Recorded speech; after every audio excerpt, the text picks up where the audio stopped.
What is going on, guys? It is Wrestlelamia here, back with some more news. Join us now as we look at the wildest news stories and rumors you need to know, including the JEY USO situation has gotten much worse. Is ESPN unhappy with WWE? WWE is urged to push this star. Where is AJ Lee? Triple H praised, and much more. Be sure to subscribe and hit that notification bell for daily wrestling videos, and follow us on Facebook for exclusive lists. Now let's see the intro and get straight into our first story.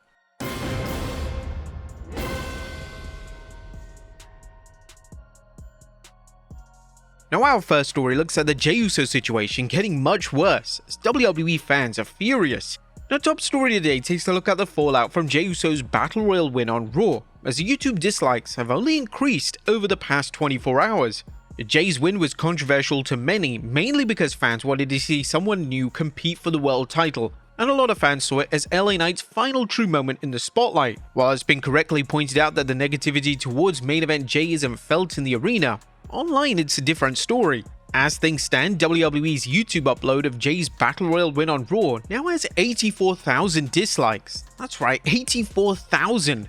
This means that this is the most disliked video on WWE's YouTube channel from 2025, and one of the most disliked videos of all time. There have been calls from fans on social media for WWE to pivot. This is unlikely due to the backlash predominantly being isolated to the online space. WWE may feel like the backlash isn't impacting the TV product, so they may keep on going with their current creative vision. Is it possible that the backlash is ever felt in the arenas?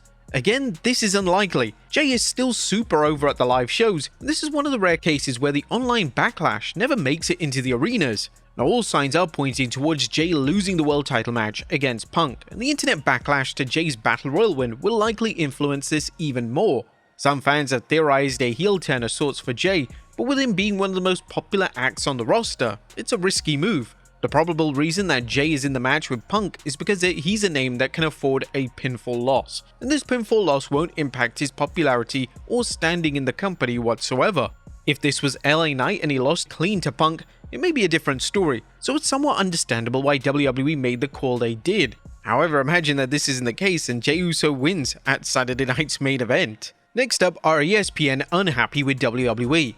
Now earlier in this week, it was reported by Dave Meltzer that the WWE PLEs on ESPN weren't doing so great. Additionally, it was reported that Wrestlepalooza, which is the debut show on the ESPN platform, was basically a flop, and ESPN were going to struggle to make a profit on the WWE deal.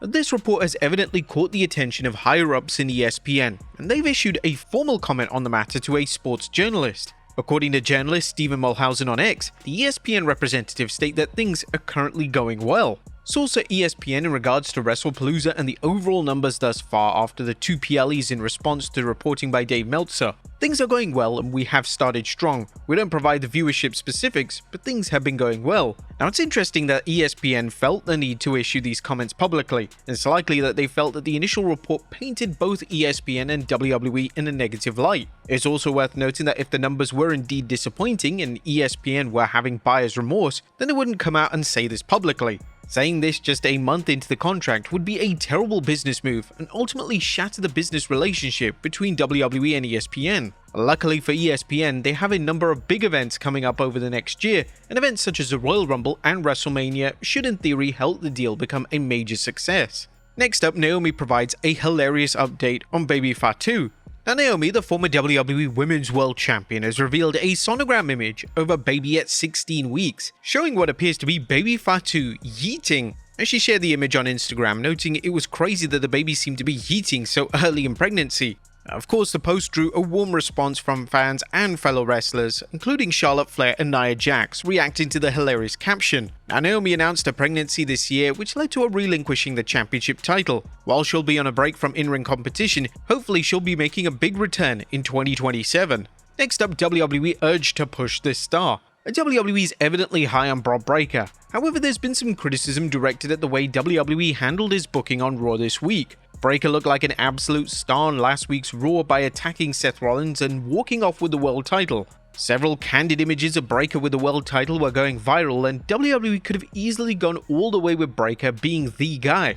Unfortunately, WWE decided to have Breakker hand the world title back, and he wasn't even featured in the Battle Royal. One former WWE name who is urging WWE to push Breakker to the moon is Dolph Ziggler. Appearing on Busted Open Radio, Ziggler stated that WWE have nothing to lose by putting Breakker in a main event spot. There's one way to find out: throw his ass in the deep end and let's go, because if you're getting behind somebody, a lot of people have been bringing up the last few years and especially the last few weeks and months. If somebody's ready and they're not 45, who the hell cares? Put them in the main event and give them a shot. Give them a chance. It used to be sink or swim. Why not do it now? You've taken care of these people. You put them in a great spot. They look like breakout stars ready to happen. You gotta give them the big shot and see if they deliver. There's no reason why WWE can't fully commit to a Breakker push. Like Ziggler said, WWE should be giving new talents a chance to get over in the main event picture. WWE has been called out recently for not having enough young talent in the main event scene. Most names that are competing for the world title are over 40 years old, and whilst this currently isn't a huge issue, they without a doubt need to make stars, as there is going to come a day where these hugely popular names retire and WWE is going to be without big players in the main event scene. WWE have been quietly teasing a matchup between Breakker and Roman Reigns, and now with Seth Rollins out of action, all signs point to that being one of the top matches on the WrestleMania card next year. WWE are without a doubt building up young stars in the background, such as Breakker and Dominic Mysterio, but the question is, are they going to go all the way with them and make them main event level attractions? Next up, where is AJ Lee? AJ Lee has seemingly disappeared off the face of the earth since WrestlePalooza. It was widely reported that AJ had signed a full-time WWE deal, but that full-time deal either isn't in full effect as of yet, or the report was incorrect. Yesterday, news broke out that AJ had taken a Facebook to state that she's currently on a book tour and she's coming back for Becky Lynch and the women's IC title. However, it turns out that this post was from a fake Facebook account and not from AJ's personal Facebook.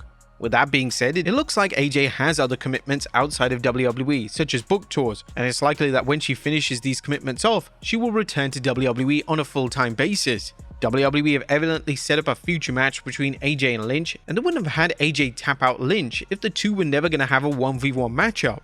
A likely destination for the matchup is Survivor Series, as it's a Big Four event, and with the Vision vs Team CM Punk War Games match likely being scrapped, WWE needs big time matches on the undercard to sell the show. Next up were the New Day leaving WWE. Now, the New Day recently signed new WWE deals, and before their signings were made official, it was rumored that Kofi Kingston and Xavier Woods may try their luck in another promotion. A recent Fightful Select Q&A has shed some light on these rumors, and according to Fightful, both names wanted to stay, but when it came to Woods, he was willing to do what was best for him. I heard almost nothing at all regarding Kofi Kingston's negotiations at all, so I'm not sure how those went. I heard that Xavier's came down to the wire, and it was a very late situation. From what I was told, he wanted to stay, but was also in a position where he didn't have to compromise and was willing to do what was best for him. Ultimately, that was staying with the WWE. I heard no conversations between them and AEW. The New Day leaving WWE would have been insane, but the two are likely WWE lifers and will retire in the company.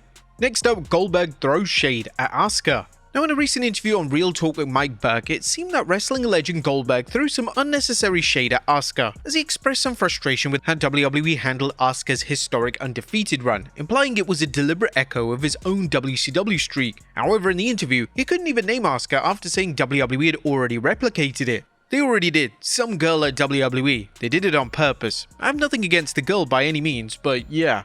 The some girl that Goldberg mentioned happens to be Asuka, who had a 914-day undefeated streak across NXT and WWE's main roster. Now, Goldberg suggests that WWE still harbors resentment towards his WCW's past dominance. I think there's always going to be the bird in their ass that I was a part of the company where I was a champion in a very short period of time and we were beating them in the ratings. Fans are certainly not happy with Goldberg, as he could have mentioned Asuka's name and it just seemed disrespectful not to. Next up, Triple H praised. In 2025, Triple H has received mixed reviews for his work as head of WWE Creative from fans. However, one WWE legend has decided to publicly praise the game, and this legend is none other than Kurt Angle. Speaking on the Ariel Helwani show, Angle stated that Triple H is doing incredibly well and TKO made the right decision by putting him in charge. He's doing incredibly well. I'm so proud of him. He's a great leader. The thing is, him being retired and out of the business, he really looks at it as, I need to focus on this business and make it the best it can be. He's done that incredibly well. I think TKO made the right decision on making him in charge of creative. I think he's doing an amazing job. The game and Angle embarked in numerous heated rivalries during the 2000s in WWE. The two evidently have a ton of respect and admiration for each other. And finally, AEW hosting an all-women's pay-per-view. Now, final story today takes a look at the distinct possibility of AEW hosting an all-women's pay-per-view. WWE had success earlier this year with their Evolution 2 PLE, and the event was received so well that there were calls to see the PLE become a permanent fixture on the WWE calendar. And now it appears that Tony Khan could be considering a similar pay-per-view for AEW. According to Athena during an interview with WFAA, Khan has thought about the concept and it's actively being discussed.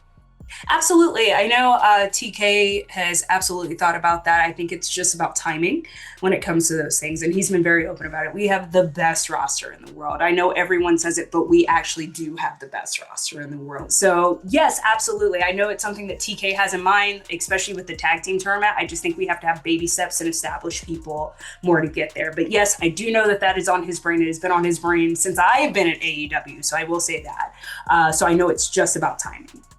That'd make all the sense in the world for AEW to book an all-women's pay-per-view. They have names such as Mercedes Moné and Toni Storm on the roster, and if AEW put effort into the build, then the event could be a monumental success for the company. But there you have it, folks, the wildest news stories and rumors you need to know. Be sure to leave your comments down below, and I'll see you next time with some more wrestling content.